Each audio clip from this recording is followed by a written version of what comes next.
Hey everybody, how you doing? Hey everybody, how you doing? It's Lisa.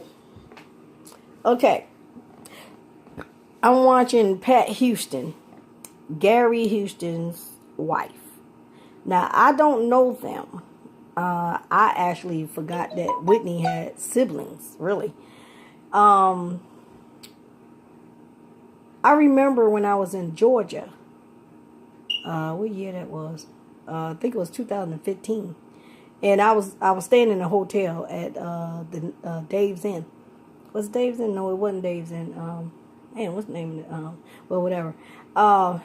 And I remember I was watching TV and in the hotel, and I seen. I'm a big fan of Whitney Houston, and I'm a big fan of CeCe Winans. So both of them, they sisters. So I had wrote a letter in 2009, and I asked Miss CeCe. I said, Miss CeCe, I think you know the same people that know my family. I said we've been traveling. I said some of us is in Michigan, and some of us is in New York, and some of us is in New Jersey. Right? I told her, I said, I think you know my family members. And I said, and I named a couple of them. And I said, do you know these people? So now I don't know Gary and his wife. I don't know them. But I know Shelly. And Shelly Lane was an employee of the Browns. Whitney Houston and Bobby Brown. And her mother name is Ella White. So they've been employed by them over 20 years.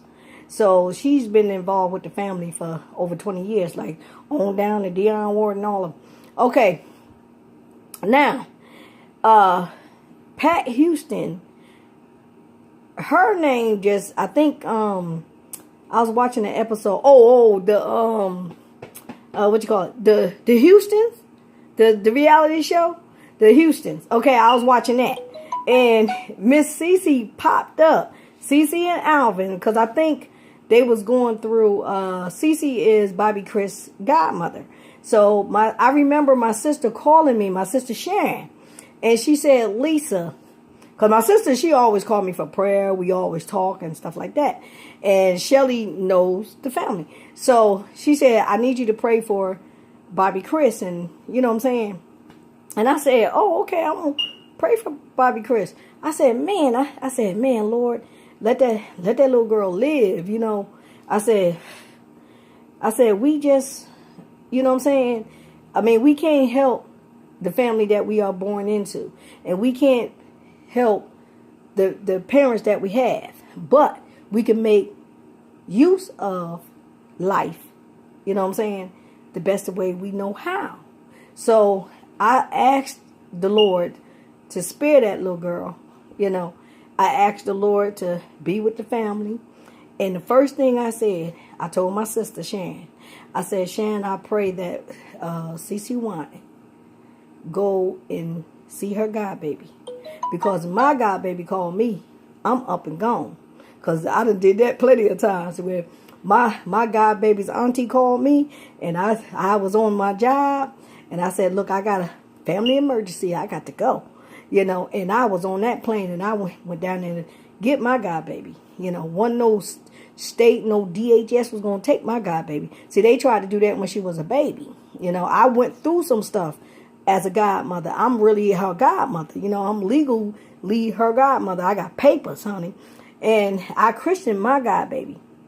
And anytime her auntie, wherever I was, I sent my godbaby stuff. Shoes, clothes, don't matter.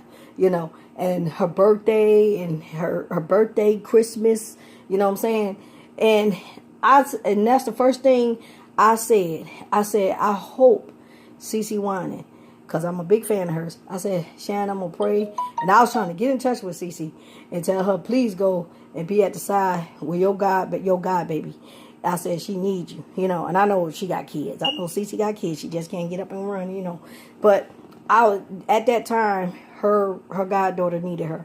And I told I had called my friend, and that got me thinking about my godbaby. And I remember in 2007, I was trying to get my godbaby to come down to Michigan to stay with me. I said, Godmama, make a place for you, and you'll have your own room. You know what I'm saying? I was gonna add on to the house and everything, just so she can come down. And if she wanted to finish school, it was fine with me.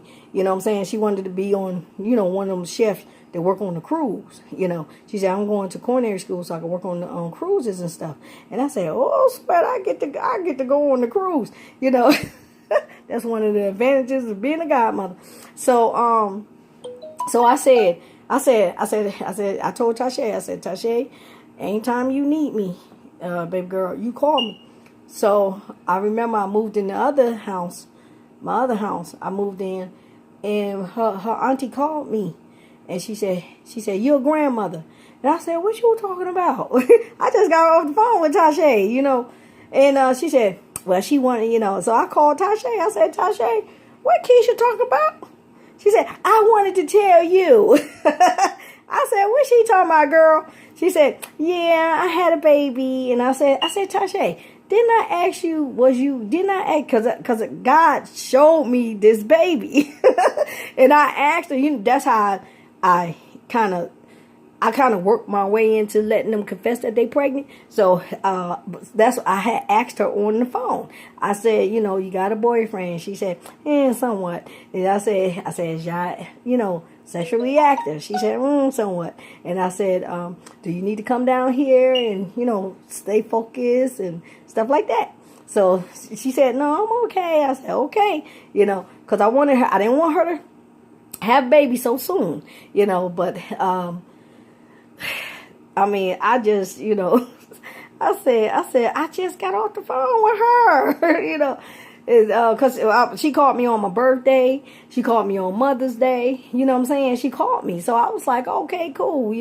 She remembered my birthday. She remembered Mother's Day. And I call on her birthday. And I'm always, wanting to get her something. Because I called Keisha. And I wanted to get her phone number so I can send her some money for her birthday. Her birthday, December 27th. And I said, she got birthday and she got Christmas, so I'll just send her something, But Keisha wouldn't give me her number. She gave me she gave me one number, and that wasn't even Tasha's number. And then I was going to go down there and visit Tasha and the kids because I wanted to see the baby, the two kids. And everybody was prolonging that. Everybody was giving me the runaround, with the address and giving me the run, you know what I'm saying? So I said, So I said, now, I don't understand how a person can get jealous over a little girl that I've been in this little girl life since she was born. And I don't see how grown folks could get jealous of a little girl. You know what I'm saying? A little girl that her godmama love her godmama love buying her things, her godmama make sure she okay and everything. I don't see how grown folks can take care of kids and get jealous over damn kids. You know what I'm saying? These are children that we supposed to be leading and guiding so they can have a future. You know what I'm saying? So I just don't understand this. So, I don't know if she getting along with her mother. I don't know. But her mother, I guess, I don't know where her mother live at, though. That's the only thing.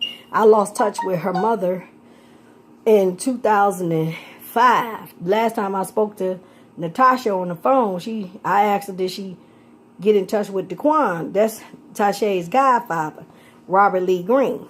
And I asked her, did she get in touch with him? And she said no. And I gave Tasha, last time I gave Tasha his number in 2007. And I said, this is your godfather's number. And if you need anything, you just call him. And you call him up and stuff like that. Because his name is on the papers too. At New Hope Baptist Church, she got christening. And we are her legal godparents. So if anything, she come into a rut. She knows she got two godparents to come to. And because of him, I was able to help her. You know what I'm saying? I was able to help, feed her and clothe her and, buy diapers and stuff like that. You know what I'm saying? Tita didn't really have to worry about nothing. You know what I'm saying? I was there for my goddaughter. I went and got her christening and everything. I gave her the christening outfit, and I said, when she have her little girl, let her little girl wear her christening outfit, get christened in her outfit and stuff. So I don't know if she did that. I don't know if Dida gave her the christening gown, because I told her to give her the christening gown, get Tasha the christening gown when she get older.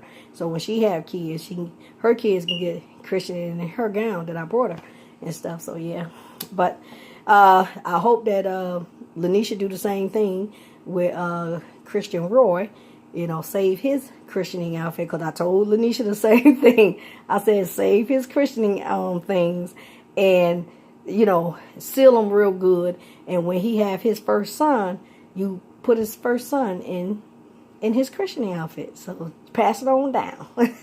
so that's the tradition that I started with my god kids. And my daughter don't have a godmother. My daughter she actually have a godmother, but Phil and his wife never got her christening. So they were supposed to have got a christening, but they didn't. So Phil took on the responsibility of being the godmother, the godfather. So I kind of, being that me and his wife used to talk all the time, when he come over and visit us. So I just kind of figured, I said, well, he's married to her, so I can see that she's be the godmother. She could be the godmother of Kaya. But my sister Mary wanted to be the godmother, but she didn't want to christen her. So I said, you just auntie, you ain't no godmama. So a lot of people think that Mary is my daughter's godmother, and she's not. You know what I'm saying? So I don't know what Mary lies they telling people, but Mary, she wasn't she's not my daughter's godmother, and she hasn't been, there from, she hasn't really, me being in the nursing home, my brother James was there, you know what I'm saying? So I guess Raylina say she's her goddaughter or whatever. I don't know what the hell's on. But anyway, I ain't gonna tell nobody no lie now. You know what I'm saying? So yeah, my daughter she does not have a godmother. Phil's wife come in every now and then, check on her and stuff. Like when Phil will say, check on baby girl. And she, my daughter's father's best friend is my daughter's godfather. So we made Phil, but Phil and his wife takes the responsibility of being her godparents. So I did tell her that. I said, when the last time you talked to your godfather? Because while she was down there in Detroit, I told her, and she don't want to give me his number, but I told her, I said, keep in touch with him. Him and his wife. Whenever you get stuck or whatever, and your father ain't doing right, you call your godfather. You know what I'm saying? Because I was down in New Jersey at the time, and she stayed the summer with him, summer with her father, and something went down where she ended up with some girls, her friend, and her friend mother would take her back and forth to get some money from my brother that I left her. And I told my brother, I said, only give her $50 a week. You know what I'm saying? Because, and then my niece Dawn, she had some money to give her. I said, give her only $10 a week for bus fare, So, yeah. So she wasn't down here with without no money. If Kaya lied about that, then y'all please forgive her. Please forgive her if she lied about that, because like I said, I know what type of child I have, and I've been dealing with my child situation for a long time, and I just want her to know that I love her, and I'm not blaming her, and it's not her fault. It's, she's a beautiful little girl, and if she feeling some type of way or some type of low self-esteem, then that's how she feel. I know she was online talking about me and saying I was the worst mother and all this stuff. I know, but 9 out of 10, you got to think that 9 out of 10, somebody probably forced her to say it. You know what I'm saying? Just to probably get money out of me. Somebody that didn't have any money, she was hanging out with, her cousins and stuff like that. You know what I'm saying? So don't get mad at her. She probably was bullied by her cousins, and so you know what I'm saying. But I tell my family, honey, I'll cut your neck open if you feel as though you want to bully me. I'll kill your ass in front of everybody. Don't play with me, okay? So I just tell a person in a minute, But sometimes they be like that. They be trying to control you, you know what I'm saying? So my friend, she told me, she was telling me about, she didn't want me to leave, my friend Lanisha. I said, I got to go because I ain't got time to sit up in jail and trying to kill one of my family members. You know, these niggas trying to take over my life. You know what I'm saying? So I ain't got time for this. So I had to leave for a while, and I finished raising my daughter in New Jersey, making sure she finished school, high school and stuff. So yeah, in New Jersey. So she graduated from New Jersey. So I'm glad of that. You know, so. But and then we moved to Georgia, and her father came and got her in Georgia, from New Jersey, and she turned 18 then. She had the baby. She stayed with me, and she had the baby, and I was there at the hospital. I watched Sky was born. Sky was born, and me and Sky's father was at the hospital, and Sky's grandmother, she came up later, and she the one who took us to the hospital and stuff. Kai went into labor like 5 a.m. in the morning, you know, 5 a.m. in the morning. So it's like, I wonder if they can control that. Because it seemed like they was controlling her, like, it seemed like it was acting of my birth when I had Kaya, you know, 5 a.m. in the morning, and Dawn had the ambulance came and got me, and Dawn and Tina went to the hospital with me, and then we had to go get Thelma. So yeah, so I explained all that in the letter. You know what I'm saying? I explained all that in the letter. So if someone is sitting around, you know, all these Spanish people, I know Sony got a lot of Spanish people with the record labels, all these record labels. I know Shelly, she's working with some Spanish artists and stuff like that.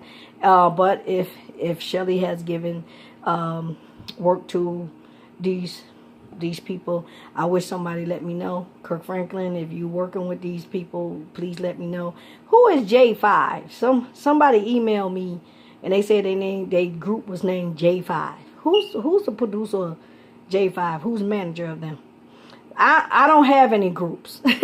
Only one that I was producing at the time was my daughter Kaya. And my daughter Kaya. And at the time I was just trying to, you know, play around with some lyrics that I had written for Andre Price. So I don't know if the Price is claiming my songs and libraries and saying that I'm a manager of theirs and stuff like that. I don't know. But like I said, if it is some type of mental illness going on in these soldiers, because Frank is an ex-soldier, Verge Moore is an ex-soldier, if they have any type of mental illness going on, hopefully their families will see that, you know, the action need to be taken for them to kind of take the medicine or whatever. You know what I'm saying? Frank Price too.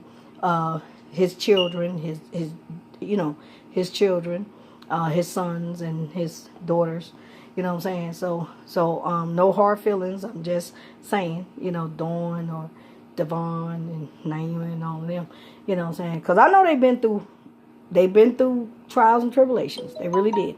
But I was there when they was going through. I was there for them. I was their support system. And I understand how family members can go through a lot of stuff. I mean, I went through hell, almost killed myself. You know what I'm saying? So to God be the glory, I didn't, you know. I know for a fact that I've been in touch with, you know, these artists, CeCe Winans and them, and letting them know, you know, about my writing and stuff like that. So when she sung Raging War, I said, oh man, I like Raging War. I remember writing that song, and I remember asking Miss CeCe, do she want to sing that song? I said, do you want to sing this? I said, no, I didn't write, do you want to sing? I just said, tell me what you think about these lyrics. Because I would send her buku lyrics every 2 weeks for a lot of years. I would send her, I would make sure she get a poem or some lyrics every 2 weeks with a thank you letter. You know, I'm already claiming it. That she's going to sing it. So that's how I did it. So I said, so I got on the thing when I ordered Always Sisters. I'm a big supporter of her Always Sisters. She didn't announce it this year, so it's July 23rd or whatever. I don't know, but she didn't announce nothing this year. I was trying to get the songs recorded so that I can, you know, donated for the conference and stuff like that. But for some reason, no one announced that she was having the. No one announced that she was having a conference, so I didn't send anything. Normally, I would send support, but I didn't. Because no one announced anything. So yeah. So hopefully and prayingly. But getting back to, I was watching the TV special, The Houstons. And when I was watching The Houstons, Cece and Alvin popped up at the house. And I said, oh, man. I said, man, they at the house. I said, I wonder if she's going to do a showcast here, And I said, man, but I did. My phone was blocked like that. I could not pick up that phone and call her office in Tennessee because Wellspring. I guess they changed it to Wellspring, but someone told me it's Pure Spring. So if Mike Atkins and them played the trick on to get some more lyrics or whatever from me, they told me Pure Springs, but TBN announced Pure Spring. They said Pure Spring. They said CC Wine website is Pure Spring. That's what they put up there. So for Demetrius Stewart to say Wellspring, I'm like, okay, who is she related to say Wellspring? Who is she related to? Is she related to the Copelands? Who's she related to that knows me? That they say Wellsprings. You know what I'm saying? But I know how to read. It said Pure Spring. You know what I'm saying? I know how to read. So why would I keep sending something to an address that doesn't exist? You know what I'm saying? So if TBN put it up there for an address to send in your support, then that's what I did. So either which way, somebody playing the trick of the trade or whatever. See, they probably, I did send money, but if TBN people kept it, then that's what they did. P.O. Box or whatever, they kept it. So, but I did send it, so yeah. So I know Cece said, well, people trying to make money off of her name and stuff like that. Yeah, I understand what she's talking about because people trying to make money off of my name. You know what I'm saying? Sky Dream Lyrics, But like I said, I told her, I said, probably your brother because I had sent him something. You know what I'm saying? So I'm not trying to make money off of BB's name. I'm just a writer. You know what I'm saying? So I just kind of figure everything was lashing at me, to get me to like stop doing what I was doing, like writing songs and writing lyrics and stuff. I know some of my lyrics, everybody. Greg Adam gave me my props. And he said, Lisa, they like your lyrics and stuff like that. So I said, thank you, Greg. You know what I'm saying? Greg Adams. He gave me my props that everybody liked my lyrics, But I didn't give him permission to. I just gave him 4 sets of lyrics. I didn't give him like all of my libraries. You know what I'm saying? I just randomly picked 4 sheets of lyrics and I sent it to him to put it in, gospel form, like old contemporary gospel form. And it says it right on the top, So I got back country. So Nashville, I'm at Hollywood, California. I got back country. So that lets you know, maybe Jan or Crouch or one of them, maybe they put one of their singers on there and tried singing the song and thought I was going to like the song and didn't like the song. And, I wasted my money. And it's just, what I'm saying? I wasted my money, basically. I hate to say that, but I did. I wasted my money. I tell the truth. I ain't gonna lie. But I still got love for everybody, though. Still got love, but I know God loved me. At the end of the day, He still loves Lisa Holmes. You know what I'm saying? No matter what I'm going through, He still loves me. No matter no matter what struggles I'm going through, He still loves me. You know what I'm saying? No matter what thing that I'm pushing myself through, He still loves me. As long as I stay true to Him, I'm gonna be all right. I'm gonna be all right. And truth comes from the heart. And like I said, God knows our heart, what's in our heart, because He said, I know what's in every man's heart. So He knows what's in my heart. So and He still choose to dwell with me. You know what I'm saying? The Lord still choose to dwell with me each and every day. And with my health and stuff, and giving me joy and stuff like that. So I'm grateful. You know what I'm saying? I'm very grateful. You know what I'm saying? And I'm not going to trade that in for nothing, you know what I'm saying? So I just try to do right from time to time. And I know I can't stay right all the time, but, you know, I try to do right. I try to show love from time to time. But, you know, it's kind of hard when people, like, throwing stuff at you. You know what I'm saying? I can't, you know, right now, I'm going to tell you what I would be doing right now. Right now, I would be sewing clothes right now. Around this time, I'll be getting out my sewing machine and sew some clothes, sewing some pillows, sewing some skirts. I told Miss Cece in a letter, I said I used to sew by hand. You know, I used to sew doll clothes and my Cabbage Patch doll. You know, I love that Cabbage Patch doll. I used to make clothes for the Cabbage Patch doll. So it wouldn't be no problem me making children clothes, you know what I'm saying? But I actually went to school for all this stuff. So a lady in the church asked me, you know what I'm saying? So I don't know. I don't know what's going on with Cece's clique, you know, the clique that she has, the people that she has. She says she loved these people and stuff like that. But, you know, I just kind of figure people love you. They wouldn't do you wrong. They wouldn't lie to you or, you know, take credit where, you know, that wasn't given to them and stuff like that. So that's what I kind of figure. But she said she loved them. She loved being around God's people. So, I mean, I love being around God's people too. But when you're wrong, you're wrong. You know what I'm saying? That's still not saying that you're not God's people. You know, if you don't like correction, even priests, high priests got corrected by God. You know what I'm saying? And nobody is exempt from being corrected.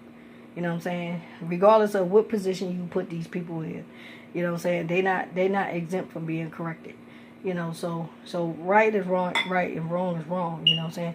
But right became wrong and wrong became right. So this is what I'm saying. I'm seeing this all through the ministry. You know, right is wrong and wrong is right. So whatever is wrong is right. Whatever is right is wrong. You know, vice versa. So I say I still got love for Miss Cece. I still got love for her music and stuff like that. Hopefully, apparently 2019, she would pick some of my libraries to record her songs from. Marcus Coles, if Marcus Coles wants me to help him with some music or whatever, please give me a call. Please, I know y'all know where I'm at. I know y'all know. Marcus Coles, I don't know nothing about Fred Hammond. Fred Hammond said he's a writer himself, so I wouldn't know. Yolanda Adams. I know y'all go to Jimmy Jam or whatever his name is.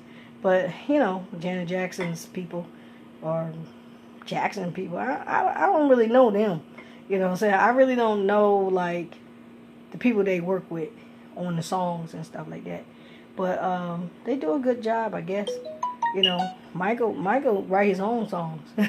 Michael wrote his own song. So getting control, writing your own songs through a record label, writing it, you know, you got to come up with a contract with the record label and say, look, I can write some songs for them, but I need a contract stating that I'm going to get my half of the money or whatever. You know, say royalties. You got to agree on what type of percentage of royalties that I'm getting off of these albums. You know what I'm saying? Because if I write 10 albums, I'm writing lyrics of 10 albums. Complete lyrics. Complete. The album is already complete. 10. You know what I'm saying? With, you figure 13, 14 tracks on each. 10 albums. 14 tracks. Psst. You know what I'm saying? I guess they say, well, you can't make all the money. So you got to mix them up, I guess. But shoot, if I can get four on each track. 4 tracks on there, you know what I'm saying? I think I'll be living in wealth, boy. But for some reason, everybody's hands is grabbing at my stuff, and in competition with me. Kirk Franklin, like I said, I gave him props and stuff, but for some reason everybody is in competition with me. But I'm never in competition with the flesh. You know what I'm saying? And I can never be in competition with the spirit, because the spirit uses me. So I'm not gonna never be in competition with however they feel as though who's better than who and stuff like that. And I just tell people, I ain't never gonna be better than God. I ain't never gonna be better than the spirit of Christ. And that's what man gotta realize. When you in the gospel, you ain't never gonna be better than the spirit. And if the spirit don't want to work through you, he don't want to work through you. You know what I'm saying? And if the spirit is working through someone else, then let it flow. You know what I'm saying? So don't stop that flow. Let it flow, because everybody else can get some from that flow. But if you stop it, then everybody starve. You know what I'm saying? Everybody get thirsty. Everybody say, I'm thirsty. You know what I'm saying? So that's all I'm saying.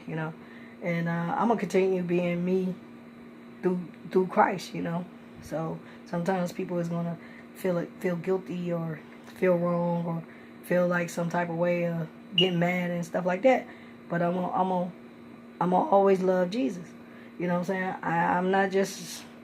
I ain't compromising. You know what I'm saying? So I'm gonna keep on writing, and whoever like it, they like it. Whoever don't like it, hey, ain't no problem. You can always find somebody like gospel or R&B or, you know what I'm saying, love songs, wedding songs. So folks that be acting like they in competition with me, so I just, like I said, I'm not doing it myself, so you really ain't in competition with me. You really in competition with the Spirit of God. You know what I'm saying? You're basically telling him that I can't be used, or his choice is not his choice. You know what I'm saying? You basically saying that to God. So I just try to tell people it is what it is. You know what I'm saying? A lot of people see what I'm talking about at the end of the day. At the end of the day, you know what I'm saying? Like I try to tell people, you may sing so many songs, but where them songs gonna get you at? A priest preached all his life, and he still went to hell. So if Pearson, what's his name? What's that guy named? Pearson, Pastor Pearson, Bishop Pearson, whatever his name is. I don't know him, but he keep preaching about there's no hell. There is a hell. You know what I'm saying? So, whether he believe it or not, it is a hell. Hell is on earth. If you really look at it, hell is on earth. God is just trying. He said heaven on earth. Now I got a question for him when he say hell is not. It's no hell. You in hell. You in hell. He said he seeketh those who he can devour. So if the devil is on the earth seeking who he can devour, you in hell. You know what I'm saying? You already on hell. So hell do exist. Because God chained Jesus. God gave the devil, chained him, and sent him to the earth. The earth was dark. That was hell. Right? He said, I'll go away and prepare for a place. Who's to say where that place is? Who's to say that God won't darken this area or whatever? Who's to say? Hell, you already in hell. Hell is here. You're in hell. God just tried to make heaven on earth, which it was evil on earth at first. Remember, he kicked the devil out of heaven. Kicked the devil out of heaven. He was just trying to make heaven on earth. You know what I'm saying? The earth was already like not doable. You know what I'm saying? So you already in hell when you go around. You're already in hell when you go around doing sin. You're living your life in hell. You're already in hell. Your mind is in hell. He said we are temples. You know what I'm saying? We already in hell. So that's why they say you need Jesus. You know what I'm saying? Jesus can take that from you. So you already walking in hell. He said Jesus didn't even claim this world. That's how you know you in hell. He said he went down to hell and got the key from the devil. You know what I'm saying? So if he wrestled the keys from the devil, and Jesus got, now listen, he said Jesus got the key to heaven and hell. So he got the key to your life and death, rather you receive life or you receive death. He said wages to sin is death. wages to sin. What you pay for and what type of work you do, wages. And he said, you either going to weep hell or you're going to weep life. So weeping, sower, weeping. When you sow sin, you weep death, condemnation, death. You're weeping death. So slowly but surely you're weeping death. That's like sowing a seed that you can never get to the end sowing. So you're sowing into death. You're not sowing into life. You know what I'm saying? So I'm just saying. I don't know him, but I come across his video all the time. And I was like, he's still talking about that hell thing. I said, well, he was, if you really look at it, he really is in hell. You know what I'm saying? It's just your mind. Your body has to be acceptable to Christ. You know what I'm saying? He said, I shall dwell in you. He uses your temples, your body as temples. So he never even claimed this world. You know what I'm saying? He never even claimed it. And God didn't even claim it. You know what I'm saying? But he said he was trying to make heaven on earth. So that's why, but he said the rainbow exists because he said he would never destroy man. Man was going to destroy man. So things that man built on this world, is destroying the ozone and all that stuff. So man inventions is destroying everything, not God. You know what I'm saying? So you can't blame everything on God. He made that promise. So would God break his own promise? No, he wouldn't break his promise. So that's all I'm saying. Okay, see y'all later. Good night.